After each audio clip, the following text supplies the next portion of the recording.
شمشیر کا نرم لہجہ مہک کو ہمت دے گا اور وہ شمشیر سے پوچھے بغیر ہی اپنے ماں باپ سے ملنے چلی جائے گی۔ اس کے ماں باپ اسے دیکھ کر بہت زیادہ خوش ہوں گے اور کہیں گے کہ ہماری بیٹی آ گئی ہے ہمیں بتائے بغیر۔ مہک بھی بہت زیادہ خوش ہوگی اور خوشی سے اپنے باپ کے گلے لگ جائے گی۔ اس کا باپ پوچھے گا کہ بیٹا اب تو حالات ٹھیک ہیں؟ وہ خوشی سے کہے گی جی ابو جان اب میں بہت خوش ہوں اور سب کچھ ٹھیک ہے۔ جب شمشیر کو پتہ چلے گا کہ مہک مجھ سے پوچھے بغیر ہی اپنی امی ابو سے ملنے چلی گئی ہے تو وہ دوڑتا ہوا غصے میں لال پیلا ہو جائے گا اور مہک کے گھر پہنچ جائے گا اور وہاں جا کر بہت زیادہ شور مچائے گا کہ تمہاری ہمت کیسے ہوئی مجھ سے پوچھے بنا یہاں آ گئی ہو؟ تو مہک بہت زیادہ رونے لگ جائے گی۔ مہک کے رونے پر شمشیر کو اور زیادہ غصہ آئے گا اور وہ مہک کو اس کے گھر سے گھسیٹتا ہوا لے جائے گا اور راستے میں 100 طرح کی باتیں سنائے گا کہ مہک تم مجھ سے پوچھے بغیر ہی آ گئی ہو، پہلے میں تمہیں یہاں ملوانے لے آتا تھا تو تم نہیں آتی تھی، اب مجھ سے پوچھے بغیر کیوں آئی ہو؟ تمہاری ہمت کیسے ہوئی؟ مہک کے والدین کو اب تسلی ہو چکی تھی کہ شمشیر ٹھیک ہو گیا، مگر مہک کے ابو نے اس کی امی سے کہا ہے کہ تم لوگوں نے مجھ سے جھوٹ بولا تھا، مہک کے ساتھ وہ ٹھیک ہو گیا، مگر درندہ کبھی انسان نہیں ہو سکتا، وہ ابھی تک بھی درندہ ہے۔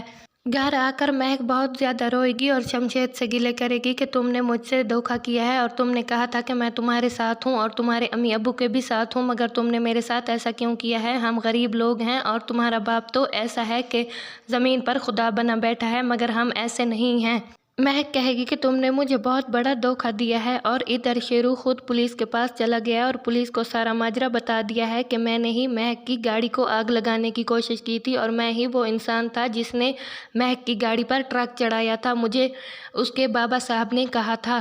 شیرو کی یہ باتیں سب کو حیران کر دیتی ہیں کیونکہ شیرو نے چلا چلا کر کہا تھا کہ میں ہی قاتل ہوں اور میں نے ہی قتل کرنا چاہا ہے۔